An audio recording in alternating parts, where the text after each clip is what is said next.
Take two. Hello and welcome to the Pretty Good Gaming Podcast, episode number 77. My name is Gareth Evans. I'm joined by Mr. Henry, Mr. Nuance Cooper. Take two, not because we support that company, because this is the second time, because the first time messed up. How are you doing, Henry? Literally, immediately as soon as we started actually recording, we were rambling away, talking about shit, and then, all right, let's do it properly, and then just Discord craps out. We weren't dead. And Mr. Nuance, because the internet seems to fail to capture nuance and get angry at other people on the internet because of it. And that's a lot of what we're going to be talking about today. In one form or another. So, that'd be a... get yourself prepared for that. Get a cup of tea, maybe a sandwich, settle in. Yeah, settle in. It's going to be rough, right? Well, it's podcast 77. It's been a while. It's been a couple of weeks at least. Obviously, we had that disruption last week because of the news or the threat of everything getting just cancelled. We were just being threatened with cancellation because of some greedy music publishers. Yeah, not due to insensitive tweets or anything like that. Not that part of cancel culture. In the culture. Real world, just a greedy corporation essentially, which was a kind of type of thing we rally against all the time. And one of the fuckers nearly took us down. There you go. We managed to avoid it. I managed to slip from their clutches, and we are back and we are stronger than ever. So a bit of an update. Obviously, that's all been resolved.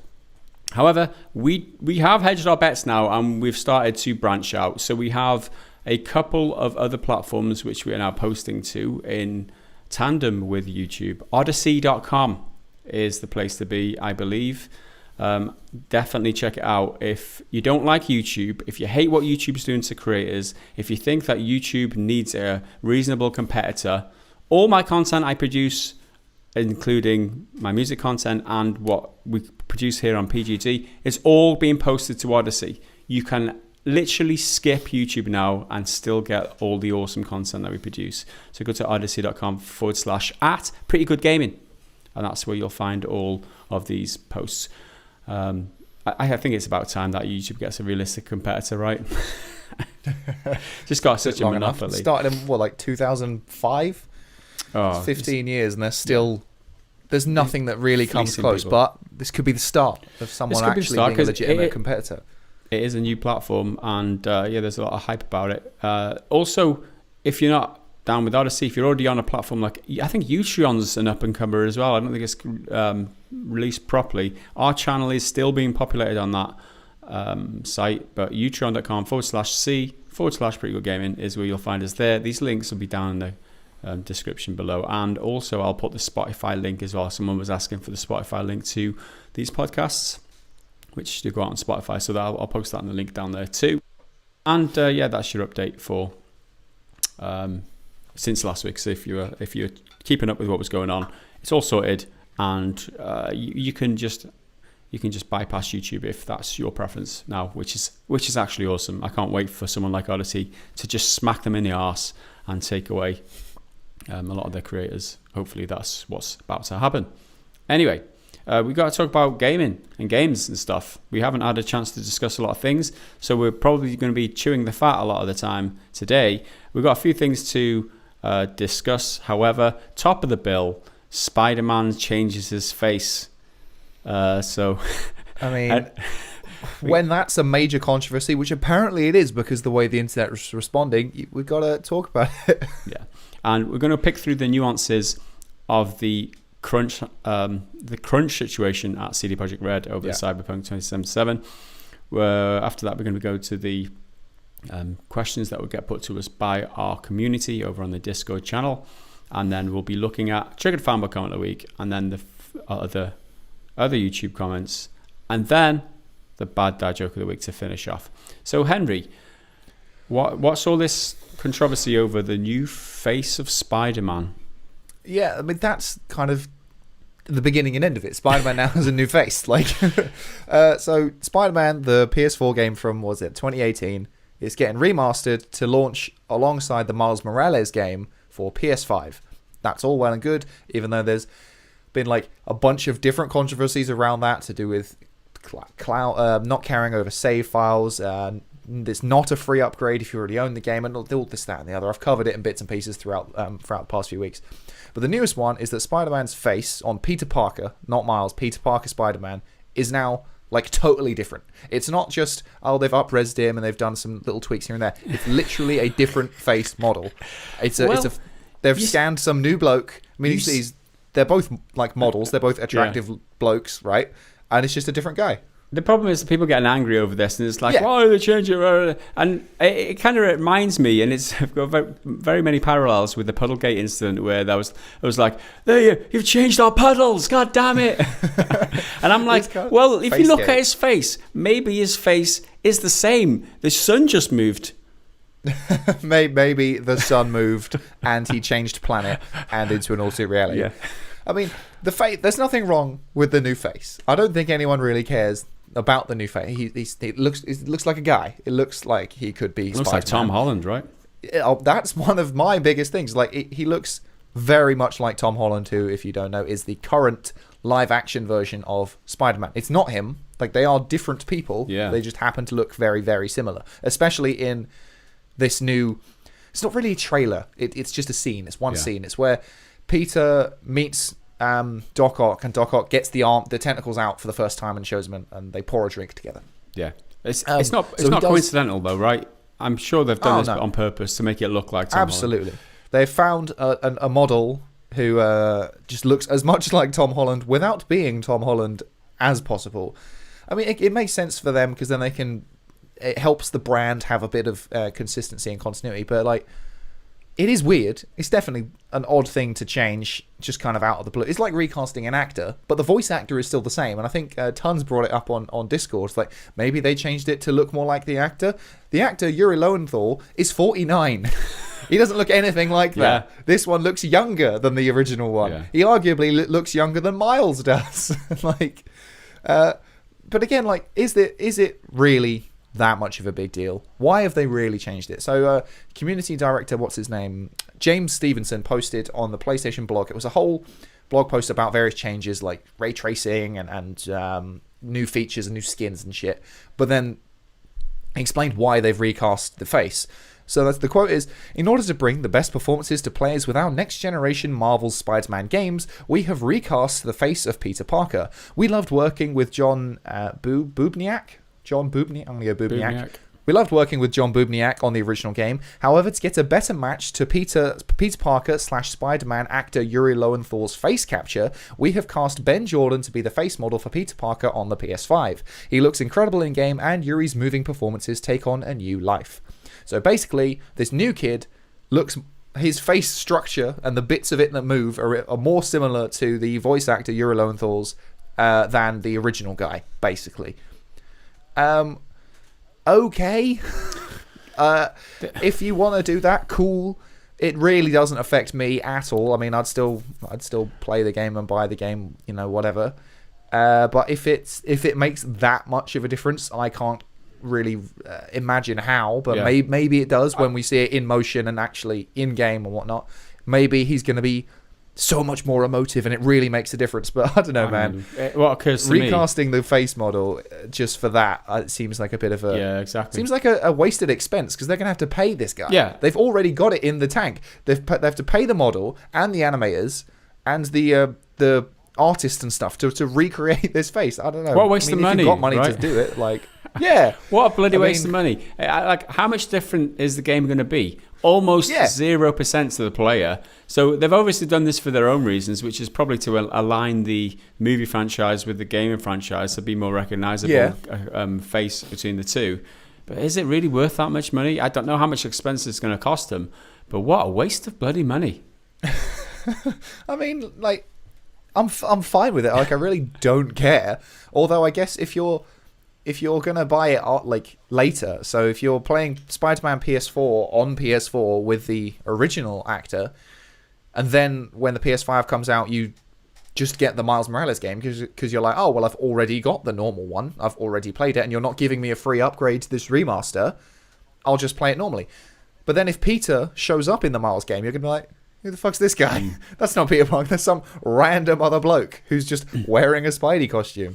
That's a bit of an immersion breaking thing if you're going like that. But even then it's not like a huge fucking issue. Yeah. And they could solve the issue and do, the better thing by offering people who already own the game the free upgrade to the fucking remaster. And you think about it in terms of expensive that way, they could have saved money and offered people a better Save deal. the money and put it there, yeah. Well, if you compare the pictures of the new and old, right, of the new face and the old face, and you say, well, it's obviously worth it because the face looks better, and but it's going to look better anyway because it's PS5 we're looking at. So we haven't got like a PS5 version of the old Peter Parker to compare to. Because that would be the better comparison. But we're looking at an old PS4 character model and a new PS5 character model. Obviously, the new PS5 one's going to look more lifelike. But how? My question is, couldn't they just have tarted up the old character model and made it look pretty decent with that? No, they had to change the face. Wow. Yeah. Imagine that character. I can imagine that guy who did the face for the original Peter Parker, and he's getting just completely wiped out of the game. Ugh. You're gone, mate. You're gone. But the thing is, like, there's no one is saying that the new guy doesn't look good. I mean, this picture that we're looking at in front of us is obviously like compressed, and it's a screenshot anyway, so it's not some ultra 4K res. But he does look good. He looks great, and the rest of the game looks great. There's been a few other screenshots that they've shared, and looks awesome. It's just such a random decision. Yeah. It seems so weird, and a few people are very, kind of up in arms about it. No doubt a hashtag will start going soon, like not my Spider-Man or some bullshit like that. But I mean, everyone's still going to buy the game. The game still looks amazing. So I've got these pictures in front of me now, which are shared. Then he didn't make them, but they're shared by the community director again, James Stevenson, through their Discord. Someone found the PS5 screenshot and then found the respective part in the original game, and it just looks stunning because it's got all like your ray tracing and the ambient shadows and reworked lighting, all that bullshit. It just looks incredible. It looks really, really, really pretty, but it's still just an odd choice to change this guy's face. But then also in the blog post thing, they announced one of the 3 new suits coming to the remaster, not Miles Morales 2, the remaster version, is the suit from Amazing Spider-Man, which again, that looks awesome. Looks like better than the suit does in the movie. It all looks shiny. It all, all the reflections and ray tracing is the favorite buzzword in the world, and there's no denying that it does look good. But I mean, he's still Spider-Man. Yeah. He's just got a different face. Yeah, that's He's just got a different face. Well, new face, who dis? There you have it. New face, who dis? It's I don't know, man. Does it even mean that much to you guys? Are you upset about it? I mean, let us know what you think. It's a storm in a teacup as far as I'm concerned. Waste of money. Just another big corporation doing something for, I don't know, unnecessary reasons, and still offering a shit deal for people who are upgrading. We'll just give it for free, and anyway. And then, I did the video about the fact that the remaster isn't coming to PS4, and I titled it weird, and I didn't make my point clear. It's my fault. But people saying, well, why would it come to PS4? It's a remaster. But part of it isn't just that it's a remaster in terms of like ray tracing, all the fancy high-tech stuff. It's stuff like this face and the additional suits and additional trophies and all that sort of stuff. That's completely exclusive to the PS5 version for no real reason. To my knowledge, anyway. I mean, you can still put the skin, a de-resed version, in the normal version. Like, I don't really see why that's a problem, but it's because Sony seems to be making this as complicated as possible to play the game. Because you can play your normal Spider-Man PS4 copy on the disc. You can play that copy in the PS5, so you'll have your original Spider-Man, and then if you do upgrade to, not really upgrade, just buy the Spider-Man Miles Morales one, you're just going to have a totally different Peter Parker.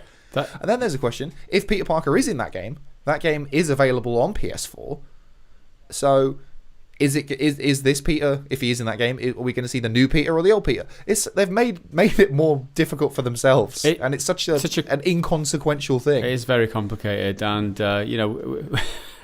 who knows what they're up to and why they're doing it. That's just how it is.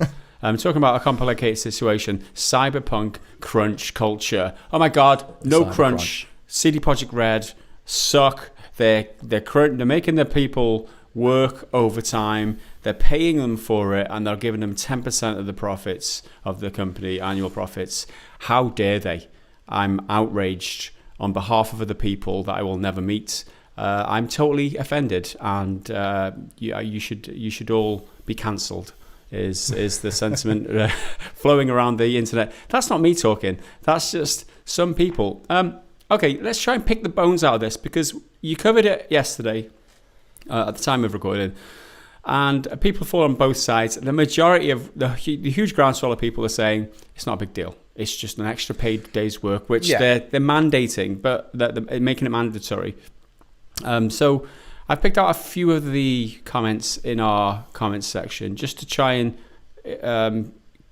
just to illustrate both sides of this argument, and then we can maybe pick out some of the nuances and then compare this, just to make some sense of it, basically. So the first guy, Good Boy Wolf, he says, honestly, I'm a bit saddened at the comments normalizing 6-day work weeks and saying there's nothing wrong with it. I get that's because many of you currently live that, but that doesn't mean it's okay. Companies and billionaires have duped everyone into believing that their work should be the definition of their lives. I mean, we're literally talking about products that are designed for people to have fun with. Reasonable argument there. I don't see any reason to jump down his throat. That's a valid point of view. Next guy, the Grace 20. The devs are going to get 10% according to Adam. So here, Adam Kaczynski is the CEO, one of the CEOs.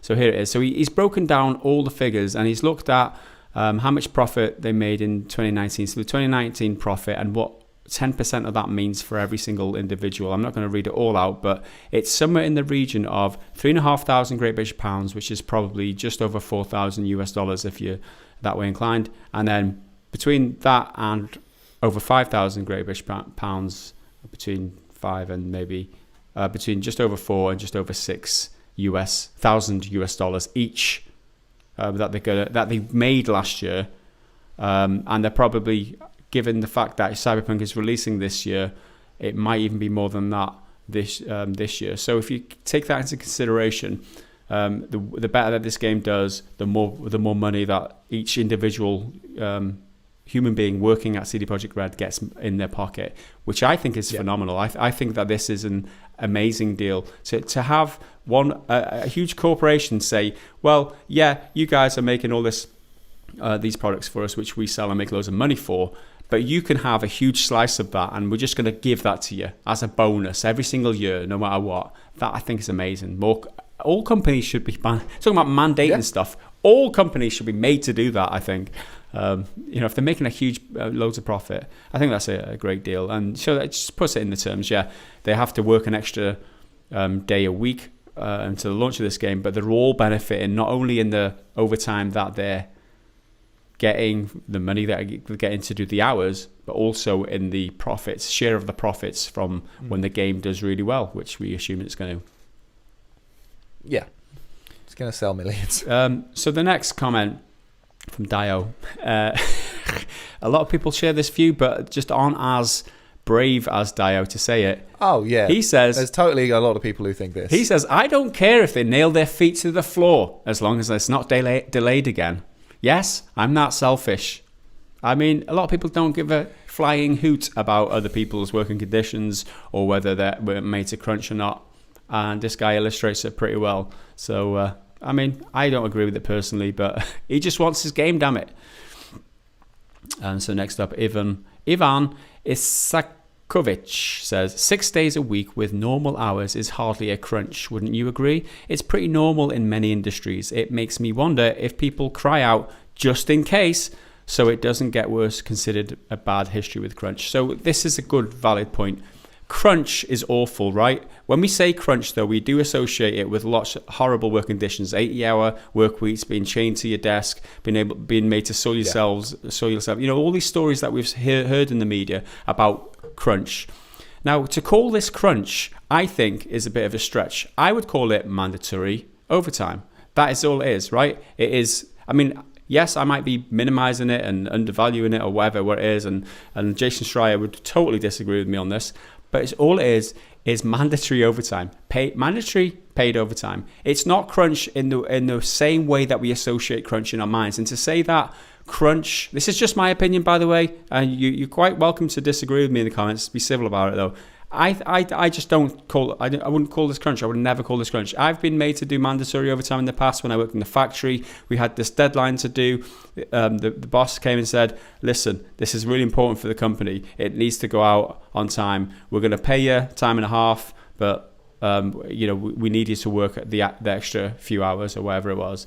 And to put it into context too, this is only 6 extra shifts for them. This is the last 6 weeks leading up to the release of the game. So it's only 6 extra shifts. It's mandatory. It's for the good of the company. It's for the good of them. I wouldn't call it crunch in the same way that a lot of people say or define crunch. That's for sure.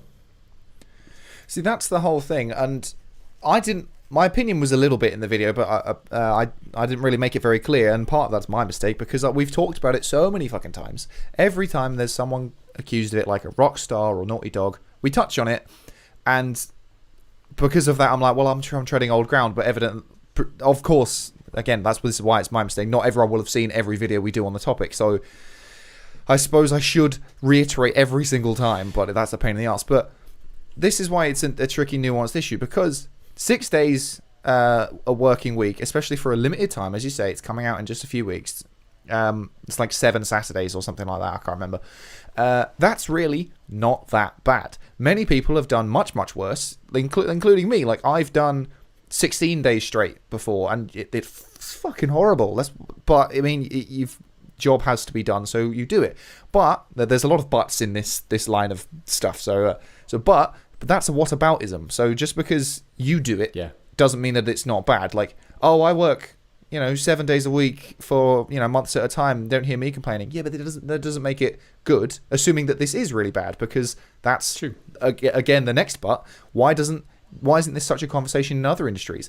Crunch, to the same extent that it's supposedly bad in gaming, is just as bad in most other industries, really, especially like film and animation. Like the studio who did the Sonic the Hedgehog game, Sonic the Hedgehog movie, once they had to redesign it, they crunched like hell to get it fixed, and everyone celebrated that movie. It's like, oh, they're listening to the fans. And I'm like, well, really, what they did was crunch the living shit out of the staff who did it in the first place. It's not only in the creative industries too. You think about construction. Exactly. You think about medical. People in hospitals, doctors. The surgeons and lawyers. So and stuff. many people who are, I guess, not made to, but who have to work extra above and beyond.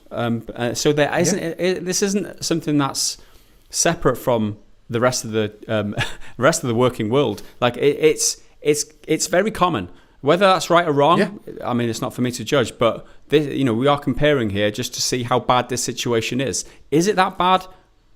I'm not here making judgments. I'm just showing you a comparison. And I'm certain that a lot of the comments are based on, I mean, they always are with any video, but it's because the way I titled that part of it and the thumbnail, and I don't think either of those things is incorrect. The title was Cyberpunk devs expected to work 6 days a week. That's a categorical fact. That is what they're expected to do.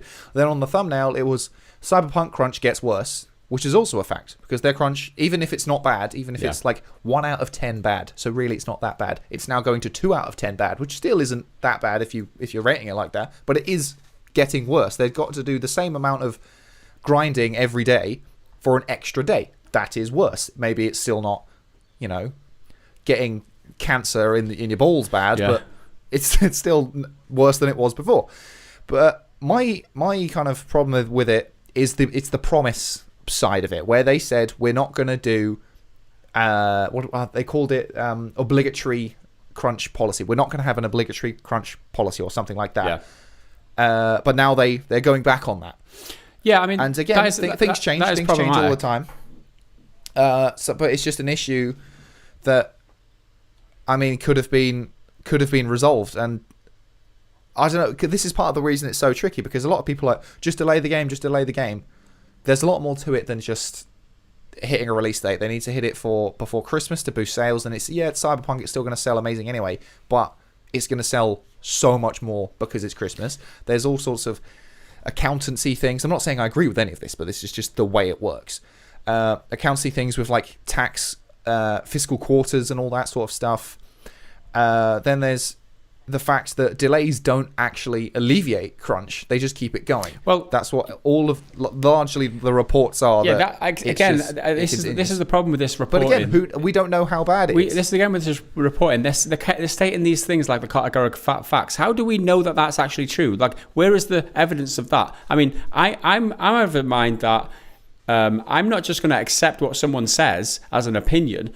I'm going to investigate it and make my own mind up about something like that, which is, it doesn't alleviate crunch, it just stretches it over 6 weeks. Yeah, that's an argument that you can make, but can you substantiate that? Can you back that up? If you can't, then I'm sorry, I'm not going to be able to use that in my evaluation of whether this is right or wrong. And that's the way I approach it. And talking about what they promised, like Adam Badowski or something, Badowski's the studio head. The studio head. He said that they were left with no alternative, right? They've delayed it twice. It was due out in the beginning of the year. The other alternative was to delay it again, which I'm sure that implies that he's come up against a brick wall against that. Like there's no option of doing that. The other option is nobody crunches and the game goes out in a buggy, riddled mess. Which again nobody wants because. The reputation of the company, which is really high at the moment, despite all this, that will be affected. The reputation of the game, the potential impact of the game, how many units it sells, the general consensus and the reception of the game will be highly impacted by all that nonsense. So the only viable alternative, I don't know, obviously you can't get other people into work on it at this late stage. There's only 6 weeks left. So they've had to make this mandatory. So he said in his own terms, this is the only option left available. So I don't know what that means. However, some people are pointing out that they didn't break their promise because Adam Kaczynski said in an investor call back in January that, and to quote him, quote, to some degree, yes, to be honest, talking about specifically overtime, crunching, we try to limit crunch as much as possible, but it is the final stage. We try to be reasonable in this regard, but yes, unfortunately. So, they never said there were going to be no crunch. What they did say was there wouldn't be. No, they said it wouldn't be obligatory. Yeah, that's the thing. And I feel like there's so many people who are like such fanboys for CDPR and everything to keep their glowing reputation, because their reputation is they are the most adorned and beloved game company in gaming, really. Like that, I don't think there's many people who dispute that generally the public perception is so high. There's people who are so devout to that they will accept anything they do, but then there's the total opposite, who shit on them as soon as they do anything wrong because they've got such a reputation and they think they're liars, they think they're all cheats, and they've lied to get to the top of being like fan favorites and all that shit. So you can, the reason we were talking about nuance earlier, this is why it's such a tricky thing, because no one gets it. Like no one can say, there's both good things and bad things about it. This is what I literally said in the video. I'm hesitant. Oh, I think my phone just buzzed. I'm hesitant to come down on either side until I have more information. Mm-hmm. Being made to work an extra day, that sucks. I don't like that. But it's a question of how bad it is. Again, if it's 1 out of 10 bad, that's still a little bit bad. Even if it's just a tiny bit, it's still a little bit. Especially if like you've got plans for these weekends, like weddings or funerals or like babies and all that sort of stuff that you can't really change. Right? And yeah, like life gets in the way. That sucks. Then it's a question of how bad does it suck? Is it that sucks? Let's just get on with it. Yeah, it's what it is. Whatever, Or that really fucking sucks. This could actually destroy part of my life, not my work life, my actual life. And again, this is why I'm hesitant to come down on either side, because we just don't have enough. We don't have enough information, because 1 day extra a week could be totally fine. But if cause they're expected to do the same amount of work, I think that was part of the Adam Badowski's they're talking about 48 hour weeks is the legal limit in Poland. So yeah, I think they do 8 hours for 5 days now. So the extra day is going to be maximum 8 hours. So they're only ever going to work 48 hour weeks, which really isn't that bad. But then there's all the stuff of, what about the work that people do unpaid? Because in every job, you take work home with you and you're doing stuff when you're off the clock. And again, maybe this is why it's such a nuanced issue, because is that the company's fault or is it the person's fault for choosing to do that? And this is what we were talking about with The Last of Us. A lot of people, they hire perfectionists. They hire people who will go the extra mile. And I'm like, well, that's your choice. You're choosing to work really, really hard to have grains of rice or whatever it was fall out of the bag in Uncharted 4. No one gives a shit about that detail. No one gives a shit. But someone wanted to. Someone did it. Maybe they were crunched, but with the, executives, breathing on his shoulder and having a go at him. Or maybe he just wanted to work really hard and be like, see that? I did that. It was awesome. So we don't know. I'm not coming down on either side of this, and I am gonna sit firmly on the fence. It's gonna be an uncomfortable fence. Yeah. It's a white picket fence. Yeah. It's gonna be spiky, but I'm gonna sit on it. I don't have enough information. I told you what I think. I think it's a storm in a teacup again. That's 2 in a row now. There's 2 for 2 on this podcast. Another storm in a teacup. Forced mandatory overtime, which is what this is, as defined. It's an extra working day that they're having to do. That isn't unusual. That isn't something that I haven't done. I've done that. A lot of people have, according to our comments. Yep. And I don't think the conditions that they're working under, from my experience, there's a lot of people throwing out, we don't know what the crunch is like apart from this. We don't know if they've been crunching for 18 months already. We don't know if they've been crunching on the weekends, and we've got no information. That's unsubstantiated. Again, like, you could use that as an argument, but unless you come and say, well, this guy says he's done it, these people said they've done it, that holds no sway in my evaluation. So the point is, I think this is fine. I don't think it's a big deal. And then when you add to that this company is just slicing off a huge wedge of their profits and giving that back to the people who helped make them create those profits, I think that's another thumbs up for me for CD Projekt Red. I don't care.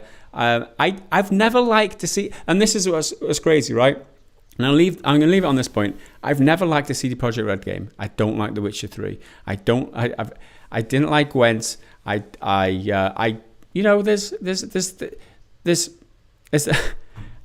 expecting some good stuff from Cyberpunk because of what I've seen of it, and I like the setting. I tried 3 times to like The Witcher 3. I'm not saying this because I love their games or I'm totally, just backing them up for other reasons. I like this company because of the way that they operate, and learning that they give 10% of the profits over to the company is another reason for me to like them. I may be biased. That's fine, but that's how I sit on it. And, come at me, bros. Yeah, we just need more words for this shit, because at one end of the scale there is, a couple of extra hours a week to get a job done, and then there's who was it? I think it was like Konami or someone. The stories of having to wear nappies, go home at for you Americans. A nappy is a diaper, a soilable underwear, let's call them.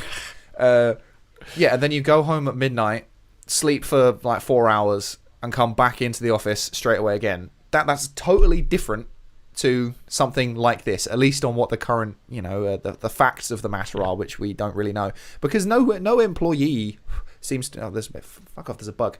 That no employee has come out and said that, like, this is a huge problem. This is the expose. It's the CDPR management production team sent around an email. That's what it is, and then someone shared that. It's not like the Naughty Dog one where a bunch of members of staff got together and then spoke to Big Dog Jason Schreier, who's the Crunch Crusader as always. He is, isn't he? Or like he's on a jihad, isn't he? Rockstar. They had the wives of some of the dev team wrote an open letter saying, like, stop crunching, give our husbands back. But then they came out and were like, well, actually, no, it's like 4 people on the team with a writing team, and we're choosing to. It's just such a wide issue. This is what I mean. From this end of the scale to this end of the scale, all of that is classed as crunch. But we need new words to define it better. And I think it's convenient for people who are reporting on it, because Jason Schreier knows he's going to get a lot of attention from it. And this is the problem with news today, is that the facts don't actually matter when it comes to reporting. Exactly, and that's the thing. It's about the outrage. It's about the exposure. That's all that matters these days. It's about what you can get away with saying, or how far from the truth you can get away with representing the situation without still kind of being the truth. So is it all the truth that Jason Schreier is reporting? I doubt it. And the thing is that's the fault of both the media and journalist side, myself included in that, with my thumbnail and title and everything, and the reader, because the reader is there's so many people who just read the title and headline and spout that as fact in every kind of story, not just video games. And it's because it works. Like, perhaps it's because people are stupid. People don't have the ability to capture and assess the nuances. This is the problem, right? Which is what I try to do, and then I come down. I'm like, well, I don't fall either side, and then people fucking everyone gets upset. Stupid. Not you people, but just people. The people are just too stupid. Not you people. That guy behind you, he's stupid. You're fine. That motherfucker right there is stupid. You're fine. But there you go. That's where we'll leave it. And let us know what you think, as always, down in the comments. Do you agree with this? Don't you agree with this? It's fine to not agree with us, but just leave us your reasons why without getting personal about it, because we're all adults here, and you don't have to resort to calling names or being personal about it, because so what have we got? We got Spider-Man's face. Is it the worst thing in the world? Is Spider-Man's face worse than Cyberpunk perceived crunch, or whatever that is? Let us know. Yeah. Is the new face worse than Cyberpunk's 1 day extra overtime, paid overtime, with a little bit of some extra seasoning on top with that 10%? Little summit. There you go. So let's jump into the next part, which is I'm basically just going to thank a whole bunch of people for supporting us recently. Since the last podcast, we've had a whole influx of new supporters on Patreon, which I'd like to say a personal thank to all of you.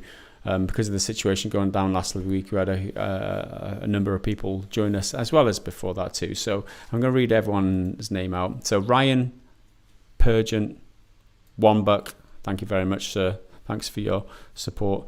Tyrone Mixon pledged $1 as well. Thank you very much, sir. Mr. Edwin, just straight up Edwin, $5. Thank you very much. DJ Guarino, $1. Thanks for your pledge. Nick Brown, $2. Thanks, Mr. Brown. Danilo Elias Castro, $5 pledge. Thank you very much, sir. Balthazar Gent, $5. Cha-ching. Thanks very much, dude. There's some cracking names in here. Connor Mercer, $1. Thanks very much, Mr. Mercer. Marcus with a $1 pledge. You get a salute too. Bean 6. That's B 3 E's N 6, or Ben 66. I don't know how you want to say that, but thank you. $1. Ben Lewis Borner, $10, increased to $20. He was already a $10 pledger, but he's increased it to $20. So thanks very much, sir. Tom Taylor, $1.50. Thank you very much, sir. Ben Brown, $5, increased to $10. So thanks very much for that increase in pledge. Almost there now. Xavier Alonso Bertolin, a $1 pledge. Thank you very much, sir. And then SoraCerberus, who always seems to be up in his pledge. He's upped it from $25 to $50. Oh my God.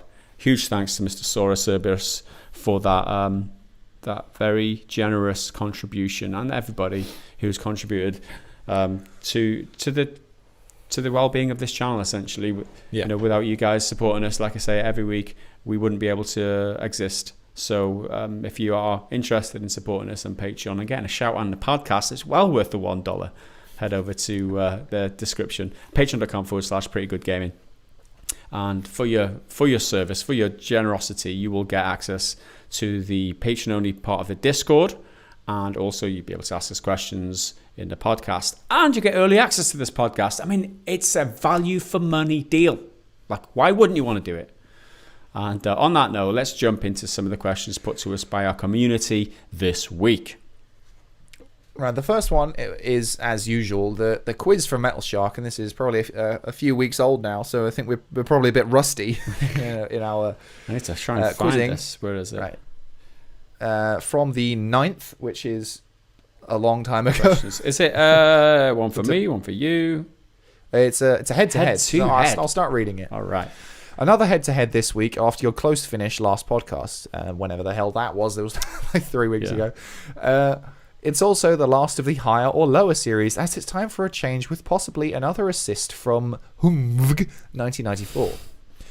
Here we'll be looking at the map sizes of different games.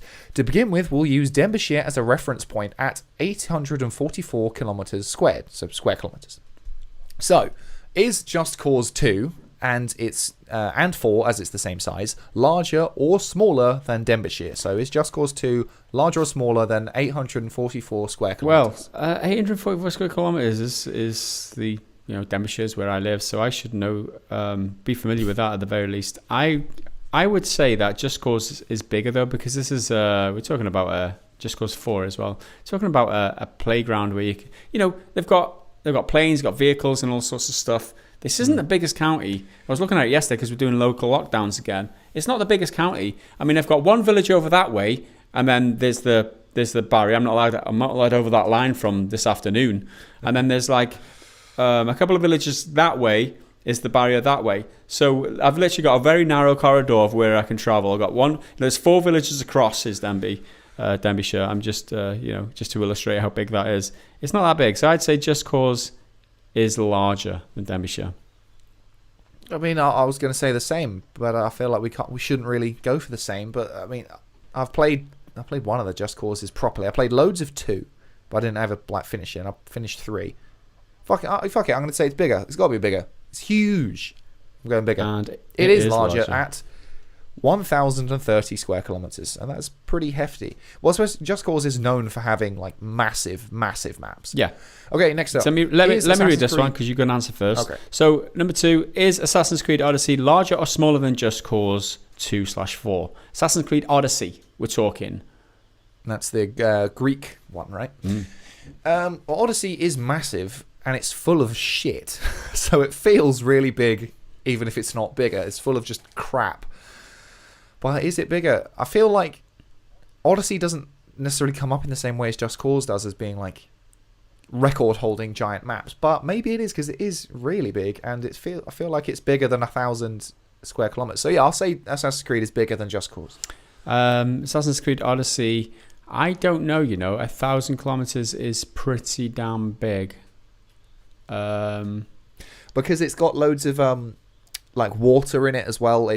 Just Cause does as well. I mean, traveling on the high seas is a big part of it. Ultimately, I'm guessing, and there is a lot of water. I've never played the game, but there's a lot of water in the game. From what I know, I would have to say bigger, larger too.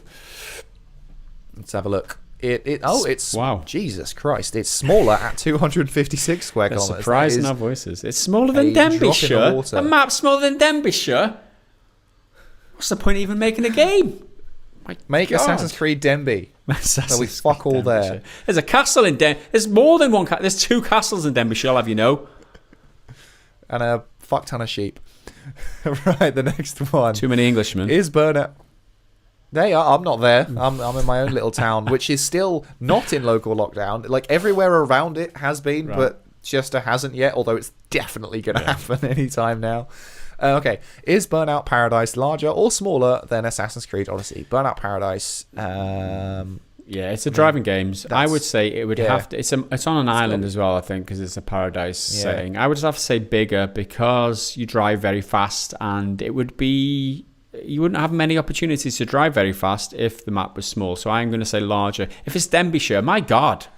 If it's like, apparently Assassin's Creed Odyssey is like just under a third the size of Denbighshire. That can't be right. We need to fact check that, by the way. I would say it has to be bigger. Forget the presidential debate. This is where you need your fact check. I would say it has to be bigger. Well, just for a bit of something different, I'll go smaller because we went for the same for the first 2, and this normally backfires when I do it. But I'm going Burnout Paradise smaller than AC Odyssey. No, it's larger. It's larger at 518 square kilometers. Well, so that's 2 for you and 3 for you and 1 for me. Yeah, 100% for me. So is it me to read? Like, is The Witcher 3 including expansions, which is a lot of content, larger or smaller than Burnout Paradise? This is going to be a difficult one. It's got to be bigger, right? The Witcher, the main game, The Witcher 3, it's a bunch of different environments, because there's what's the first one? White Orchard, then Velen and Novigrad are in the same map, then Skellige, and I think that's it. So that's 3, and they're already pretty massive. Then there's Blood and Wine and Hearts of Stone, which I haven't played, but they're very expansive in their own play spaces, I think. So it's got to be bigger in total for the whole lot. 518. I don't think in just a flat space it is, but if you stack them all together, all of their total numbers, I think it's got to be it. I don't know what to say now. I'm going to go smaller. I'm going to go smaller because I don't know. I just feel like it's just not as big as Burnout Paradise. I don't know why. I've got no grounds rationale for that at all. So I'm going to say smaller. It is smaller. Oh my goodness! It's only 135 kilometers. How is Denbighshire so big? I'm going to fact check this right now.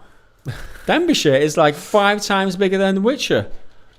Then how's The Witcher so small? Like, it seems massive. Well, you're on what, 4 out of 4, and I'm on 2. 844 kilometers squared. You know what? I'm stupid to even question Metal Shark's facts. That guy knows everything. How dare I question that guy? I mean, it was only one Google search away, and I'm sure he did about as much work as you just have. To be fair, man, he's absolutely right. Denbighshire's bigger than I thought it was, so there you go. But that does mean I've got 4 in a row, and you're on 2. So there's that. Pathetic.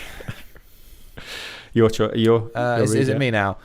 Is Breath of the Wild larger or smaller than The Witcher 3, including expansions? So is it larger or smaller than 135 km? It feels a lot bloody larger because it takes so long to get around. So I'm just going to say larger. I can't get out of my head because I'm convinced The Witcher 3 is really big, but I don't believe that it's 135. So the Breath of the Wild has to be bigger than 135. It's not. It's smaller. It's almost half the size at 72 kilometers square. Breath of the Wild is small. Link just can't run. It's just fast. That's this problem. He's a slow motherfucker. Fucking little elf boy. Is you on this one? Oh, sorry, yeah. Number 6. I've got 4, and he's got 2 still. Is Red Dead Redemption larger or smaller than Breath of the Wild? The original Red Dead Redemption. I'm going to say Red Dead is smaller. Red Dead's Breath of the Wild's map is more round, I think, and Red Dead's is more like it's more like a line. It's more linear. But I've no real reason. I'm just thinking up useless like pseudo facts. So what's your final answer? I'm gonna go Red Dead is smaller than Breath of the Wild.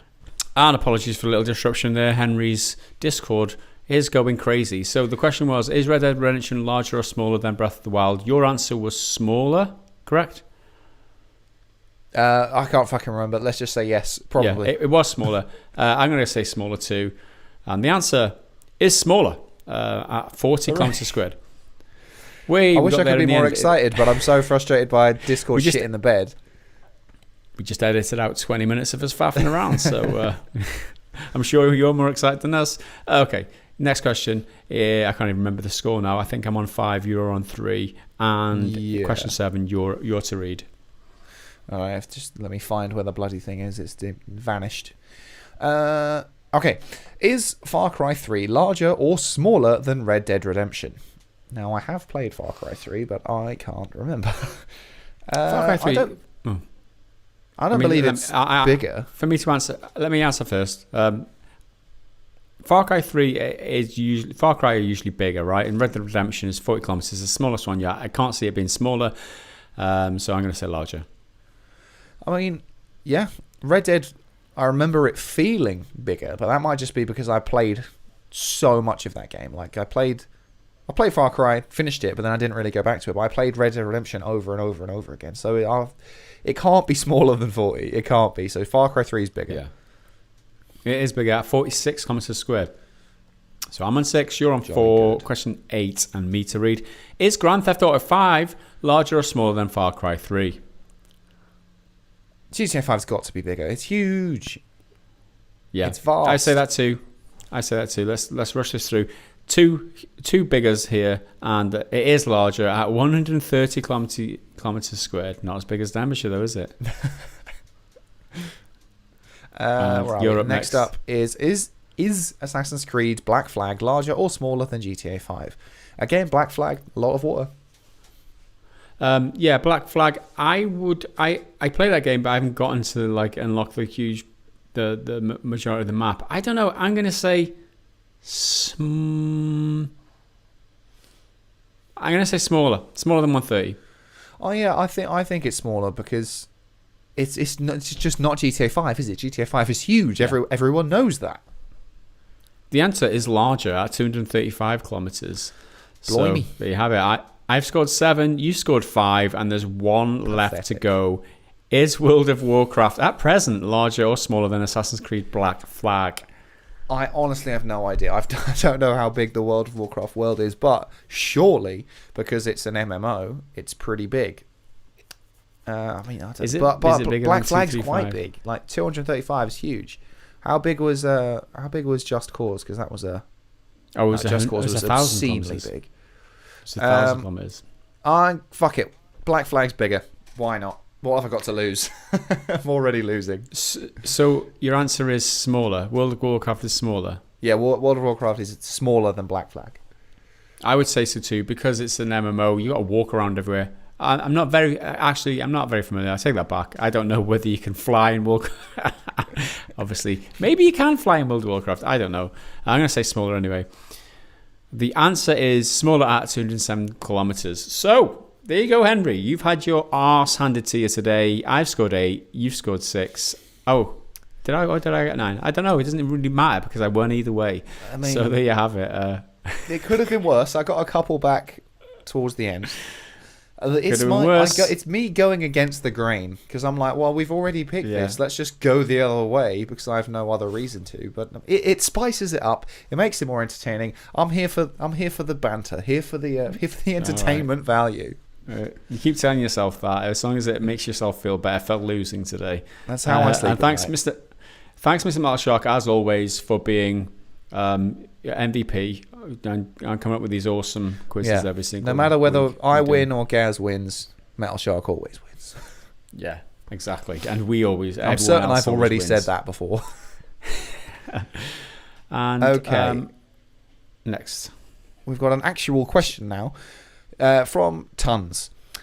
So, guys, we all know about now when the new consoles are coming and hopefully the price. Looking at the launch, Looking at the launch lineup, are either of you compelled to buy a new console on day one? Now, remember, this is kind of an older question, and I can't remember if we had found out the prices or anything by now. But either way, I think the last podcast now. See, this is where it's tricky because I've had a few mates message me being like, "Oh, are you getting anything because of what you do?" And I'm like, honestly, that's the only reason I would consider it because of the channel. If I wasn't doing this, I'd be like, fuck no. Why would I need to? Because everything on PS5 at launch, apart from like Demon Souls, which I don't really care about, and Ratchet and Clank, which I don't really care about, is also coming to PS4. Everything on Xbox is also going to Xbox One, so I'm covered, and PC for the most part anyway. They've got no fucking exclusives to launch with on day one because Halo got pushed. Gears Tactics, I'm really excited for, but that's coming to Xbox One. So there's nothing on day one that inspires me at all. The only dilemma is that for content, like for videos and to be on top of the conversation, that's the only reason I'd consider it. But I'm still up in the air. They're still really expensive, and people are shit in the bed with their pre-orders. So who knows if you'll even get one. When it comes to what Tons ask, which is looking at the launch lineup, are you compelled to buy a new console? Absolutely not. No. I don't think there's anything there that compels me to buy a new console over just using my PC or you accessing the games on Xbox via Game Pass anyway. Yep. And the PS5 launch lineup just isn't that juicy. So absolutely not is the answer. Thanks for the question, Tons. The next question, I've lost my screen here too. So next one is from Metal Shark, and he says, do you see PlayStation's clumsy pre-order strategy, limited availability, and releasing many PS5 titles on PS4 has given Xbox a boost this generation? It would appear to me to be more enticing for those who went for PS4 last generation to jump in, even on a monthly rental/purchase plan with Game Pass until it's worth grabbing a PS5, but that might be a narrow view. I mean, I don't think the clumsy pre-order strategy is going to sway that many people not to buy a PlayStation. I think if you're a PlayStation fan, you want a PlayStation, you're not going to say, oh, I can't get an older one, I'm not going to get one. I think generally you'll just wait it out and get one. The whole pre-order thing, loads of people were covering it. It was a bit of a news thing, but I just didn't give a shit. That's why I didn't do it a video. You weren't trying to pre-order though, were you? But that's what I mean. Like it's the same thing every time. Yeah. They do an announced release date, and the pre-orders go berserk. None of this is new. Yeah, Sony said some bollocks about we'll give you plenty of notice, and then they totally didn't. I'm like, yeah, all right, but that's not. I have no interest in any of it. But again, that's just me. Maybe some people are like, oh, it's too much of a ball ache to pre-order a PS5. I'll just go for whatever the other one is, and in this case, it will presumably for most people be the Xbox Series X. You're right though. If you don't think the PS5 is offering you anything, just get an Xbox and get Game Pass and play all those games. Well, just because everyone should have Game Pass, it's amazing. We got criticised for being too on the side of Sony last podcast, whenever it was, and I'm like, maybe we were, but I think it's funny because in that very video, I was wearing a Xbox branded hat. It was a Gears of War hat. I'm wearing a Gears of War T-shirt today. I don't know if you can really see. But I'm not an Xbox fan. I'm now a Game Pass fan. I'll be a Game Pass fanboy. That's the hill I'll die on. There you go. Thanks for the question, Metal Shark. Moving on to Metalviking, who's next? Okay, this is kind of a follow-up to a question from ages ago. So it's been a while since I've been active in the podcast stuff, but I did see the answer to my previous question talking about another Lord of the Rings game with minor characters in major plot points, etc. from podcast 72. Bloody hell, that must have been a long-ass time ago. In response, Henry stated it wouldn't make sense for there to be a new character that is in certain parts, like the example was Moria. And to that I agree. I was more talking about characters in major battles such as Helm's Deep and Minas Tirith and the battle in Gondor that happens at the end of the second movie and the beginning of the third movie. The Eomer storyline is very interesting though. I suppose this isn't much of a question, it's more of just a kind of a follow-up comment. Yeah. But yeah, Lord of the Rings games, there should be more of them given how amazing Lord of the Rings is. Well, there's not, and I would totally play the hell out of an Eomer solo game, or even just something about a soldier, just a generic grunt in the Gondorian army watching everything fall apart as they're under siege. I think could be cool, but it's a popular IP, so that's always tricky, and we've seen how wrong it can go so many times, so I think a lot of people are like, fuck that, I'm not going near it. There's more of the question. I've literally just scrolled past it. I thought that was the end of the question. Right, here's the actual question. Do forgive me. Right, it's because my computer's really having a hard time here. The actual question: Do you guys think maybe having like a B team fellowship type group would be a good subplot? Maybe a group split up. And some enlisted in the Gondorian army and others in the Rohirrim armies. Brothers, maybe? I mean, it'd be a kind of a convenient thing, but it would be quite fun. Have perspectives of the foot soldiers and how they cope with the impending doom that surrounds them in the world. So they're so desperately trying to save. And since at the end, the Rohirrim come to Minas Tirith, they would reunite after the battle and take on what's left of Sauron's army at the Black Gate together as one last battle. Again, I'm probably rambling and possibly full of shit, but what do you guys think? I mean, that's basically what I was just touching on about just a generic grunt. That could be really cool. One in Gondor and one in Rohan could be really interesting. But I feel like I've rambled on about this question already. Yeah, it's just not my wheelhouse. This, so I appreciate you you approaching it and taking the ramble for the team. Next up, Loachgar, Bury the Light, the Virgil battle theme, good DMC5 track, or the best DMC5 track. Henry, that's to you again, because Devil May Cry you're isn't such a huge Devil May Cry fan. Honestly, having Virgil come in for DMC5, yeah, it's a special edition, you got to pay for him again, like as an extra thing, but I'm fucking well up for it. His song's cool. It's not the best one. The best one is definitely Devil Trigger, which is Nero's song, and it's really cheesy and really kind of like anime Japanesey, but it's so catchy. It's always in my head, and that's all you need from a good song, as long as it's catchy and not too annoying. There's a fine line, and I think Devil Trigger's it. Bury the Light is cool, but it's not as good. Okay, All right, thanks for the question, Loachgar. final question, which is certainly something, from Angry Hobbit 0. Check this out, and then there's a link to an article about an unlockable chrome penis called Mr. Stud in Cyberpunk 2077.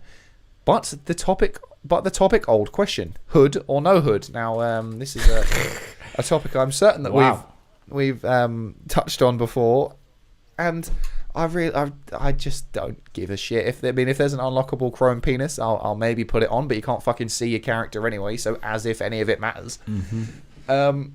But whatever it's on at default, if it's circumcised or uncircumcised, are we going to get demonetized for saying such a word because it's a little bit naughty? Like whatever the default is, I don't give a shit.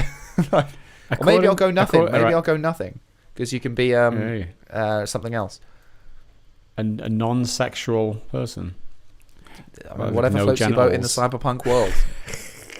Yeah, so this article just says, according to a recent report by The Gamer, Cyberpunk has various genital augmentations that can be purchased by players, and that's completely separate to the genital customization options that you get. So that's interesting.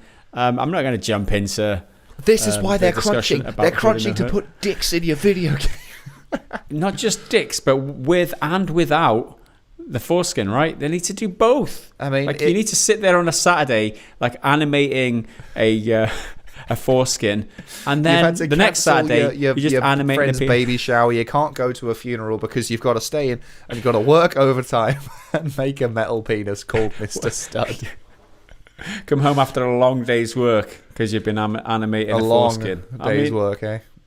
I mean. It'll be if it's chromed for her pleasure, then maybe I can get behind it. There you go. Thanks for the question and the Mr. Angry Hobbit and everyone else who left the questions this week. It's time to move on to the Triggered Fanboy comment of the week. We were going to trigger somebody, obviously, talking about the CD Projekt Red situation, and we got one. You got one, Henry. You got one. You caught one. Yeah, and this one is Jolly Cooperation, and he's certainly not very jolly. He's not cooperating on anything either. He says, "Wow, you're a piece of shit for saying all that about CDPR. They weren't going to crunch, but they need to crunch. That's business." Saying that they broke that promise and now claiming that they may break others is such an asshole move. Asshole move. Thank you. Not everything in business goes smoothly and according to plan. At least with the crunch, they are being paid. That's the type of negativity that sparks a wildfire in the community and makes people doubt the company. Why shouldn't we doubt the company? See, it goes into deep fanboying right at the end. He starts off strong with "you're a piece of shit." I love that jolly good corporation, and then ends with fanboying. And I'm like, somewhere in the middle, there is a point that you're almost shaping in like a potter and making a nice bit of pottery or something. That's business saying they broke their promise and now claiming they may break others. I didn't claim it. I said it raises the question because it does. Because I mean, especially because they're such a renowned, popular company, and the microtransactions thing is a hot topic issue. I mean, it wasn't an overt reference to that, but that was what I was thinking because they said no microtransactions, and that was a huge thing recently. Even though it's not a fucking thing, it's the multiplayer thing, which is completely separate, and people still don't understand. But I mean, okay, I'll be a piece of shit if I'm being halfway critical of a company engaging in crunch.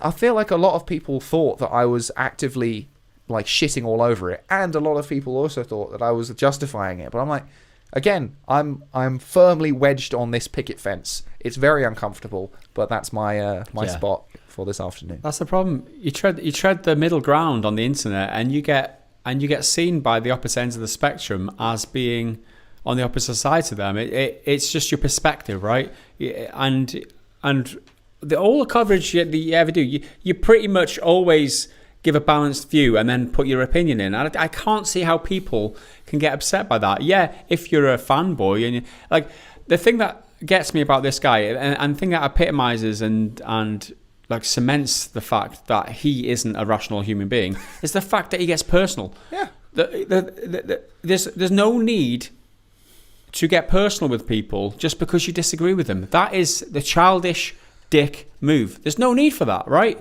You can disagree with people and still have a valid point, and they can still have a valid point. You can have an interesting discourse. You can agree to disagree. That's how adults do it, right? That's how most people with a rational brain and people who are jolly in general and who people want to cooperate in general. That's how they do it, jolly cooperation, right? Live up to your damn name, stop being such a triggered fanboy, and get the fuck off our channel. I've never seen... This is like one of the best examples of how to bootlick, because you're directly insulting one specific person on behalf of an enormous corporation, because, yeah, we like CD Projekt. Yeah, largely they're really, really great and the most popular company in the world. But they're still a corporation. They still have shareholders and all that sort of shit. All the dirty little old men in suits and all that crap. They're still a corporation. So you can lick their cyber boots all you like. But I'll wear the cross of being a piece of shit if it means upsetting you. That's fine by me. I just don't get these people. I mean, we're quite welcome to have a pleasant or have a discourse. If you want to challenge us on something, if you want to challenge our opinions, by all means do that. The moment you cross that line into becoming a dick and calling us names and being personal about it, you've just lost any credibility. You're not actually an adult anymore. You're just a little pissy little shit who's crying in the corner about us having an opinion you don't agree with. That's all that is. So do yourself a favor and just stop acting like that. And that goes to everybody else. I do just love it be when people an adult. I do love it when people start whining about whining, and I'm certainly guilty of this. I'm like, why are people whining? He says, while whining. And we're kind of whining about this, but there's so many comments like that. Oh, stop whining. He whined. Like, just get the fuck over it, mate. Okay. You said you've got another sort of spin-off for this week, haven't you? I've got the absolute idiot of the week. I mean, yeah, I'll read it. It speaks for itself. I'm in an hour whether to read it, but Real Talk 13. This was a comment on the video we did last week, telling you about the situation to do with YouTube, how they were how the music publishers are holding me to ransom, try and get them to do some sort of deal with them, in order to license the guitar tabs that I was giving away for free, or face having the bloody everything I've ever done on YouTube just nuked. So Real Talk 13 says, ha ha ha, you're such a pussy. Can't even fight for yourself. Oh no, forgive me. Others. It doesn't say you're such a pussy. It's you are so pussy. So, sorry. Because the level of English of these people is important. You are so pussy. Can't even fight for yourself and others. Making shady deals with record execs and, hopefully, get the strikes taken off. Ha ha ha. I would say beta male, but you ain't even that. You need some courage and heart. Take the yellow brick road. What the fuck does that mean? For courage and I know what it means. I liked the vid, but boy, are you not one to be causing change. Timid little man, I feel for you. Surprised Henry hasn't tried to help you get some balls. This is bigger than your following or you and this channel. Yeah, I haven't helped you get some balls because I am the peak of masculinity with these dangly, skinny little arms. And what exactly does he think he's achieving by leaving a comment on the internet? He says, cause. I don't get his point. Change. What change is he causing? Is he saying? His point is he wants me to stand up to the record executives. He wants me to take them to court. He wants me to potentially lose this everything I've 8 years, 10 years, 11 years of work on YouTube, including this channel. He wants this channel to be put at risk. He wants your job to be put at risk, all because and 30 grand at least for fees for me to take it to court. He wants me to put all that up just to show that I've got balls. This guy's an absolute imbecile, man. He's an absolute imbecile. I mean, I did not make any shady deals with the executives. I literally told them, I'm not going to do it. I'd rather take all my content down than make a deal with you. There was no deal there, right? There was no way I was going to negotiate with them while they held all the leverage. It's just not comfortable for me. I'd rather tell them to do one. And that's how it was. I mean, again, misrepresenting the situation. I don't see that. I don't see the value in proving you're a man and that you've got balls by risking so much of what you've been working towards over the last 10 years. Almost my life's work is at stake if my YouTube channel goes. I don't know. Maybe you don't see it that way, but I'm not risking all that. And I've got you to consider too. I've got Henry's jobs to consider. Got all the gaming channel fans to consider. I've got my mortgage that I've got to pay. I've got my kids to feed. I've got my family to keep. I'm not going to put all that at risk because I'm going to show some sleazy corporate man that I've got balls. What the fuck is he talking about? I mean, if I'm a pussy for that, then fine. Yeah. But I'm a pussy with a conscience. Like, yeah, you can. I'd take being a timid little man and still keeping your library, my livelihood, all that. Like, come on. And what the fuck is this guy doing? Real Talk 13. All I do is real talk. I'm a straight talker. I'm honest. I'm brutally honest. And if you get triggered, that's your fault. He's one of these fuckwits who's just like. He thinks opinions are like loud opinions and being obnoxious is an excuse for a personality. Like they kind of go like you're at a party, you're having a nice time. And it's like, you know what I think about this? No, don't ask. Fuck off. Yeah, do not care. And there you go. That's the kind of. It's not a triggered fanboy. It's the idiot of the week. So we've had a triggered fanboy and an idiot of the week this week. So that's an extra bonus. There you go, double bill. Been waiting for weeks for a podcast, and now you get like extra for it. So do you have any other comments? I only have one. Couple. None of them are particularly interesting, but that's fine. So I thought this was a really nice pairing in the YouTube kind of comment algorithm thing. I think it was on the No Man's Sky video because they've done a huge update and they've added a bunch of new shit. People, obviously, in the comments were still complaining about it. And being like, oh, why are you telling them they've done good 4 years late? Because at least they fucking done it. But this one I thought was really fun because of the pair. If my computer's going to unfreeze, there we go. Thank you very much. This is not a good day for technology. So, Davy de Assis said, totally buying this game now. Got 6 likes. Then immediately below it from Transcester, still a shit game. I just thought it's so funny because that's the two. They're the two genders. The two genders are totally buying this game now. It looks really great. I'm excited for it. And no, still shit. Still rubbish. They've done an enormous update completely for free, but it's still shit.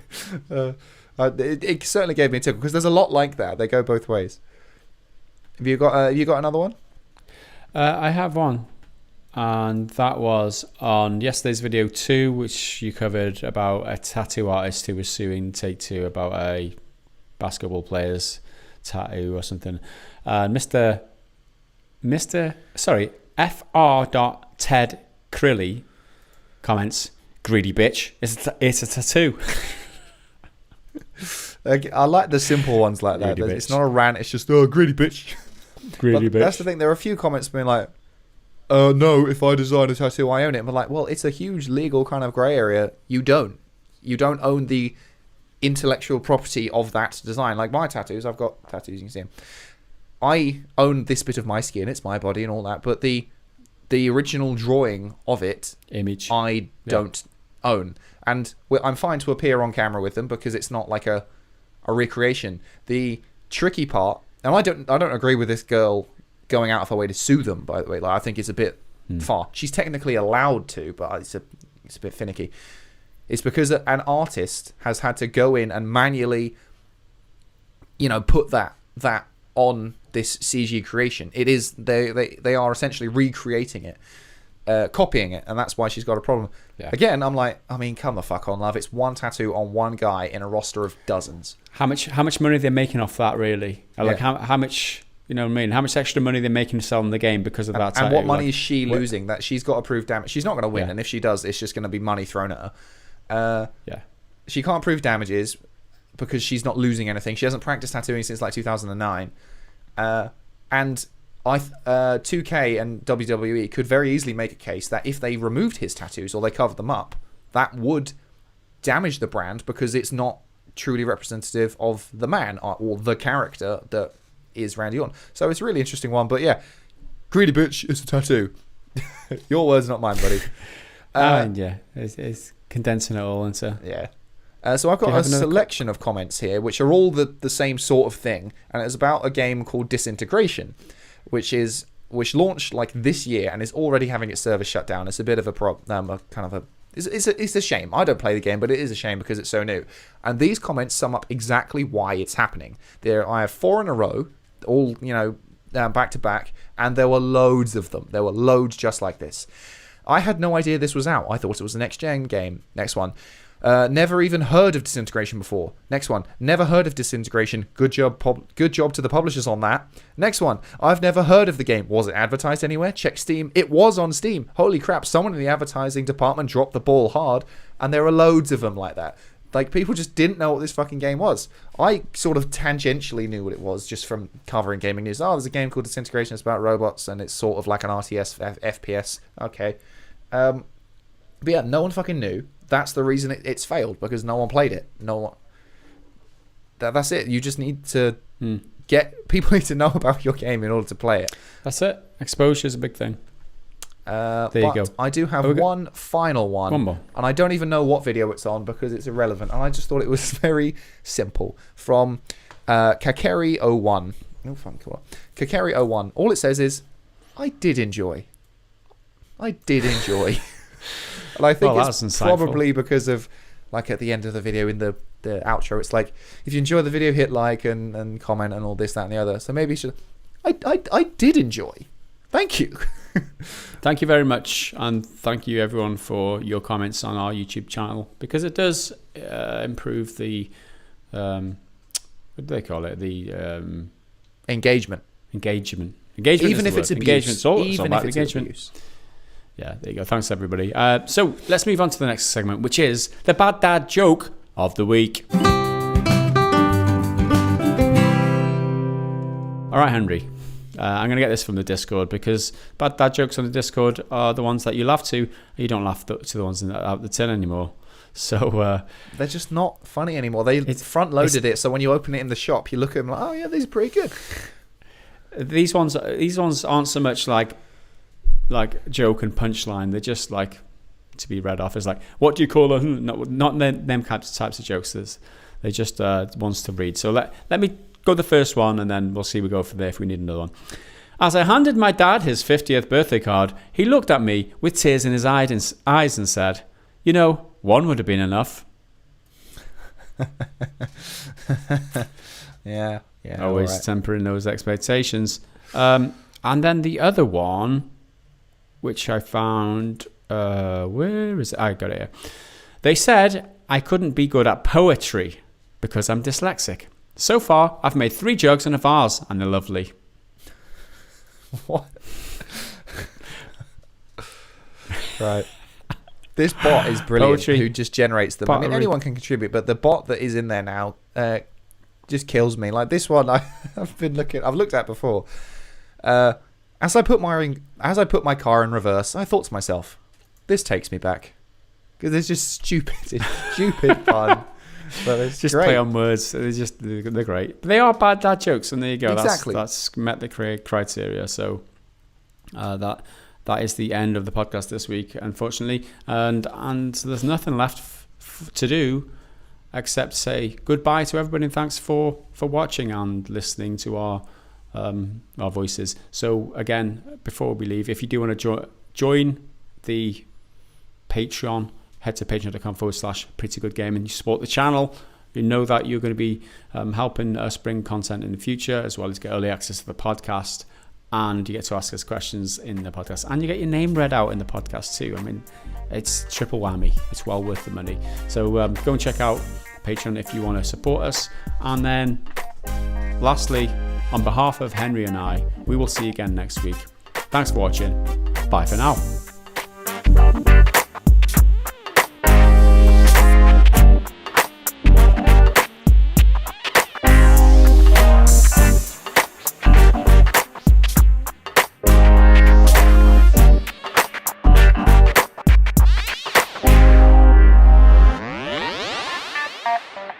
Blah.